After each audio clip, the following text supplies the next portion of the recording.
जी हाँ नाजरीन, अब मैं इन्हीं वाकयात की तरफ आपकी तवज्जो मबजूल कराने की कोशिश करूंगा जो अभी आपने देखी हैं।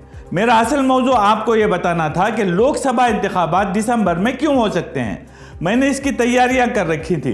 इसी वक्त जयपुर मुंबई एक्सप्रेस ट्रेन में 4 लोगों के मारे जाने और हरियाणा के 9 इलाके में मस्जिद पर हमले में 5 शख्स के मारे जाने की खबरें सामने आई, तो हमने इसे साइड में रख दिया। खबर पर नजर के इस एपिसोड में जयपुर मुंबई एक्सप्रेस ट्रेन में दहशतगर्दाना हमलावर के जहनी मरीज होने की कहानी, हरियाणा के नूह में मस्जिद पर हमले में पुलिस का किरदार, इन सब पर बात होगी। मैं मोहम्मद तलहा सिद्दी बाबा। जयपुर मुंबई एक्सप्रेस ट्रेन में मुसाफिरों की हिफाजत के जिम्मेदार ही की बंदूक की गोलियों से 4 बेगुनाह मुसाफिरों को किसी जुर्म के बगैर हलाक कर दिया गया।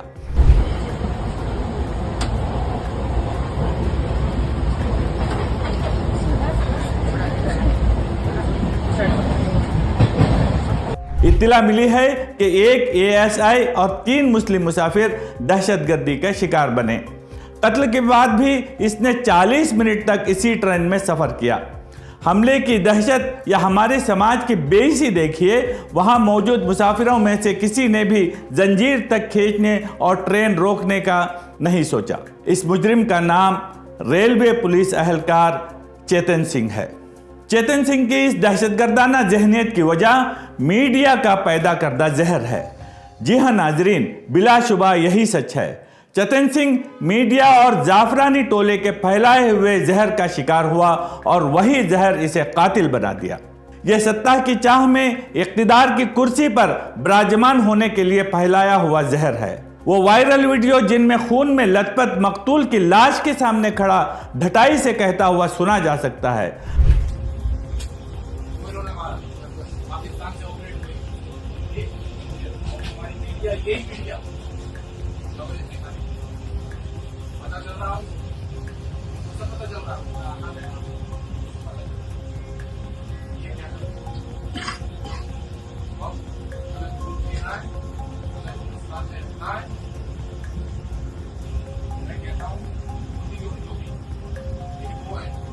ये लोग पाकिस्तान से काम करते हैं, इनके आका पाकिस्तान में हैं। अगर आप हिंदुस्तान में रहना चाहते हैं तो मोदी योगी को वोट दें।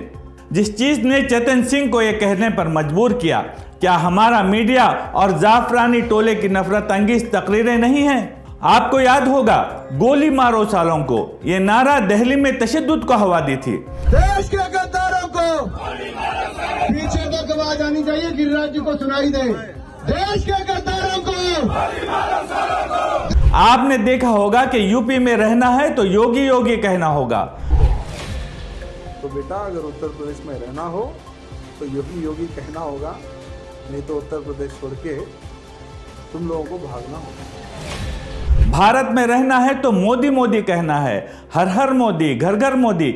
ये बातें जाफरानी टोले और बीजेपी के लिए मामूल की बात है। ताहम इसी मरकजी उन्वान के साथ हमारे मेन स्ट्रीम मीडिया में मुहिमजोई, मुबाहसे, खबरें और मुज़ाकरे होते रहे। यहाँ जो कुछ दिखाया जाता है वो मुसलमानों से नफरत है। इस तरह के शोज देखने के बाद आप अपनी जहनी हालत में तब्दीली महसूस करेंगे। ये चेतन सिंह भी इसी जहनी तब्दीली के जहर का शिकार हुआ है। यह हमारे मीडिया और जाफरानी टोले के लोगों की नफरत अंगेज तकरीरों के जरिए फैलाई हुई नफरत है। इतना कुछ होने के बाद भी आरपीएफ के अहलकार चेतन सिंह को बचाने की कोशिश कर रहे हैं। सर, इसने ऐसा क्यों किया? इसके पीछे कुछ वजह? इसकी मानसिक अवस्था ठीक नहीं थी, प्रिलिमिनरी यही इंफॉर्मेशन मिली है। ओके। मेंटली डिस्टर्ब था, इस टाइप का इंफॉर्मेशन प्रिलिमिनरी उपलब्ध हुआ है। इनका कहना है कि चेतन सिंह जहनी नफ्सियाती मरीज है और इसका नफ्सियाती इलाज चल रहा है।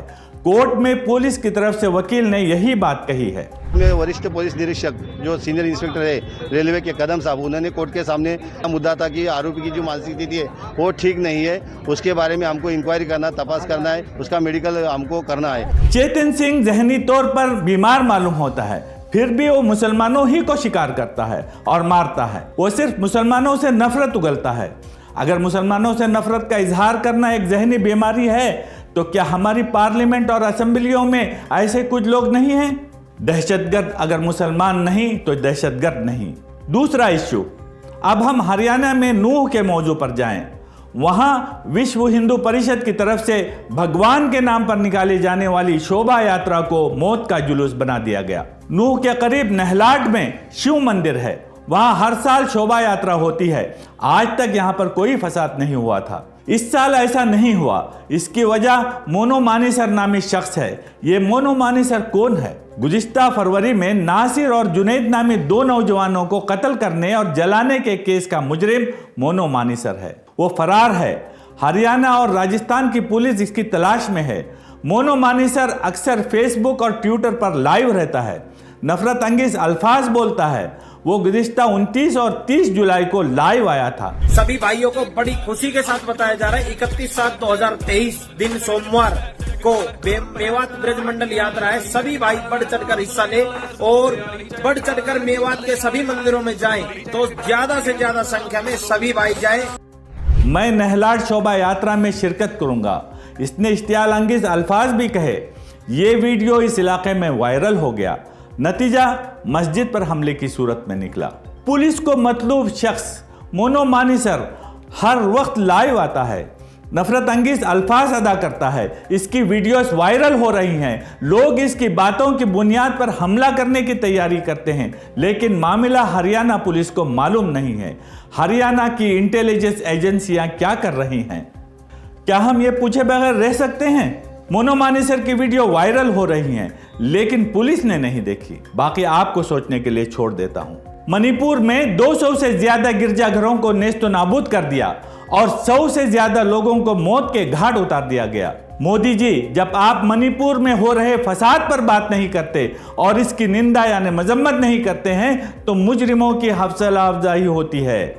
और अब वो एक कदम आगे बढ़कर मस्जिद के अंदर घुसकर जान लेते हैं और ऐलान करके फसाद करते हैं। ये आपकी दी हुई छूट से हमारा हिंदुस्तान बर्बादी की कगार पर पहुंच रहा है। शायद आप यही चाहते हैं।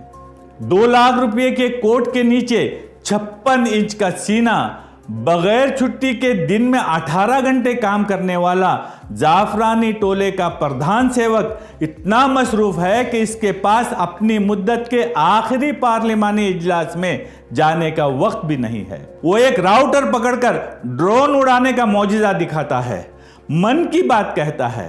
वो इफ्तिताही तकरीबात और अवार्ड लेने भी जाता है, लेकिन मणिपुर की बीम कहने के लिए भी वक्त नहीं है। जो प्राइम मिनिस्टर मणिपुर के सिलसिले में बात नहीं कर सकता, वो क्या रेल हत्याकांड पर बात करेगा और क्या नूह की मस्जिद में हुए हादसे पर बात करेगा। रंज लीडर को बहुत है मगर आराम के साथ। अब तक इतना ही।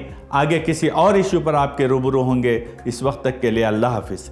आप देख रहे हैं अलबलाग चैनल, हक का पैगाम इंसानियत के नाम।